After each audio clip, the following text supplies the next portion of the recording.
friends, welcome to the Devlog for hot dogs, horseshoes, and hand grenades. We're going to start off as always with a quick sound check. Make sure speakers aren't up too high. No! Gotta get them all! Oh, I ran out of bullets. Not wonderful. Anywho, I hope you folks are all doing well. We have got something small but goofy for you this week. I've been, still working on long-standing bug issues and getting some stuff ready for event system testing. I didn't get it to the point where I wanted it to be this week for you, but I've got something almost as fun. A goofy thing that was predicated, I think someone had asked towards the end of last year, if some of the non-SOSIG agents in the game would ever find their way into other scenes, especially because, just they can be enjoyable from a target shooting context. And so I decided to whip together this goofy alternate paddle. This is the Stake Jet controller.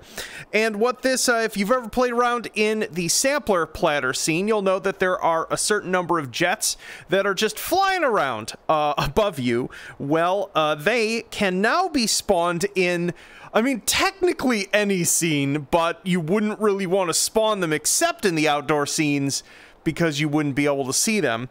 And we've got a whole bunch of options for them. But before we do that, we should get ourselves one of the weapons that has, I don't know, any chance to hit them. So I'm going to go ahead and pull out the minigun. I apologize ahead of time for how deafeningly loud this is, but it's a minigun. So we've got auto spawn, like a whole bunch of the stuff with our SOSIGs. We can set the maximum number of jets we want. We've got some jet speed and height options here that I have let you kind of hurt yourself with, because those mountains there are not flat, so you can absolutely tell the jets to spawn a little bit too low and they will just careen into the mountains and explode. But let's see how low we can get them. So min height, ooh, it looks like, uh-oh, there is an error there. Crap. Haha, take two on that. I did some copy pasting to clean up some internal stuff on this right before filming this and accidentally messed that up. So, again, let us minigun. Wouldn't be a devlog without a bug. So, let's spawn ourselves some jets. Let's go fairly low height, even though I might regret this. Let's just go 100 meters, and let's have them spawn in real close, so they're just right here, which means this might just immediately crash into a mountain. Let's find out. Oh, there he is. Pull up! Pull up! Okay, maybe 200 meters is what we want. Here we go. They default in the sampler platter to 400 meters. There we go. Much easier to hit them at 200 meters. Let's get a few more. Oh. You know what? I'm not clearing out that array. We'll just set this to 50 for now, and I'll fix that in a minute. Oh, that's loud. There we go.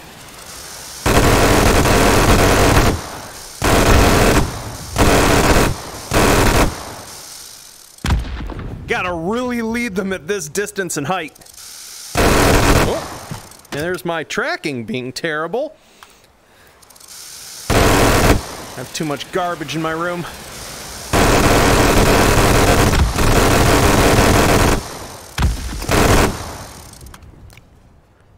There we go.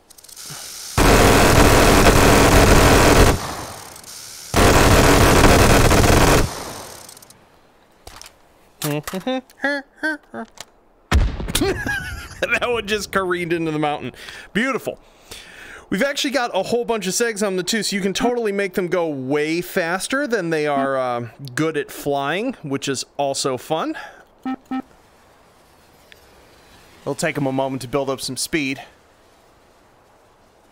It mainly affects their maximum speed, so they still slow down when they're banking, but then when they come in straight line. You know, I bet if we actually spawn them out more distant, we can see Yeah, there we go. That is much harder to hit. I doubt I'm going to be able to do this. Oh! God! You can tell I've been practicing.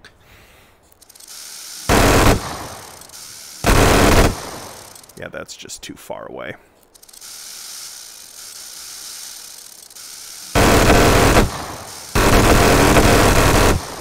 Got him!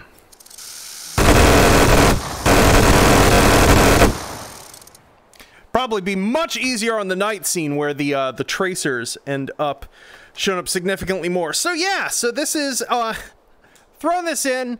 I hope it's fun for some of you folks. I'm gonna add some options to this later. As I was toying with these, I was thinking about some of the code that I had written for Winter Wasteland, and it wouldn't actually be that difficult to make these do some ground attacks against you periodically. So I'm totally gonna add the option to do that in a little while. But until then, I hope you enjoy shooting at these strange ribeye steak jet fighters.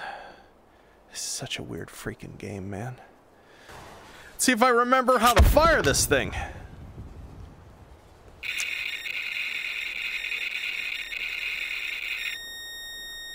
Oh.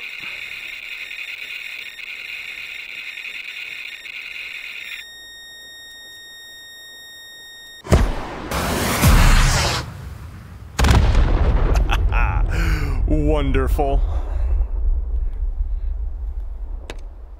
Yo.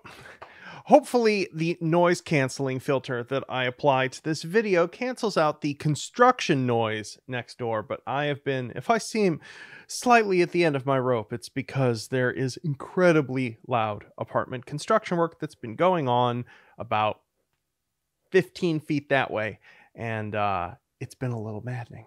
Anywho, game stuff.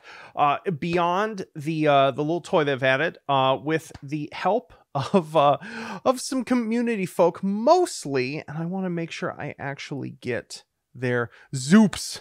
A ton of metadata has been fixed in the game, specifically related to sort of what attachments mounts given firearms have. And the reason this is important is that I'm in the process of finally writing a quality give me a random gun button for the item spawner. And I haven't done this yet because obviously I could just like pick a random firearm ID, but that's not really what people want when they think of a random gun. They want a random configured gun.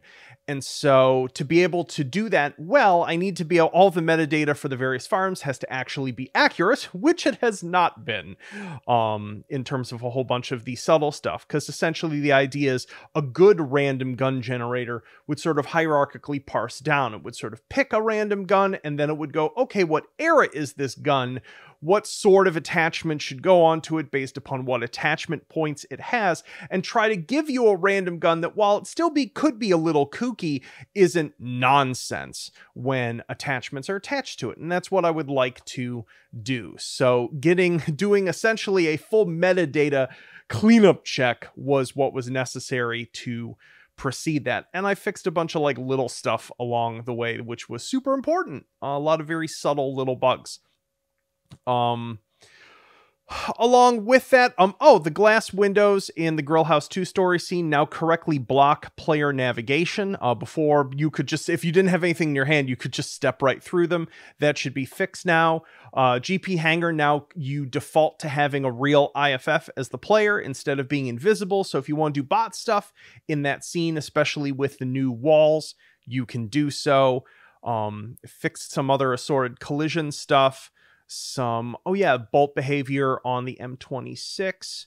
So yeah, and I feel so bad for having taken so long to actually fix this, but the ending of Return of the Rotwieners, a small number of players could have an issue where basically they would drift slightly. This would occur if they were moving at the moment that they initiated the ending, or if they just had stick drift. I thought I had fixed this like 2 years ago, and I apparently had not, and had not noticed a bug report saying that I had not fixed it. So it now should be actually fixed. I now sort of temporarily move you over to teleport locomotion mode before disabling your hands. So nothing should be able to move you during the sort of finale outro of that mode. Sorry that it took so long to apparently fix this. I'm just a moron.